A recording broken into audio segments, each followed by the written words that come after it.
प्यारे बच्चों, अस्सलाम वालेकुम। आज एक बार फिर लर्न शिविर आपको उर्दू पढ़ाने जा रहा है। हमारा टॉपिक जो है वो हमसाया है। मैंने हमसाया जो होता है आपके पड़ोस में होता है, आपके नज़दीक में होता है, इसके साथ उठना बैठना होता है, ये दुख सुख में शरीक होता है। तो आज हम इसके कुछ नए अल्फाज जो हैं इनके मानी बताएंगे। हमसाया जो है ये इसको पड़ोसी कहते हैं।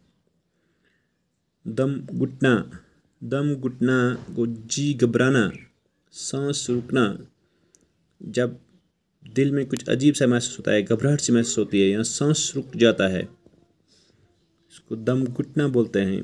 इसके बाद जो है कारनामा जो है काबिल तारीफ़ काम, नुमाया काम, कोई अच्छा काम जो करता है, नुमाया काम, काबिल तारीफ़। इसके बाद है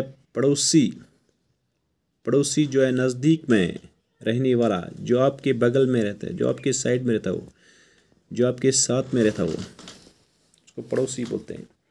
अक्लमंद हो गया दाना, होशियार।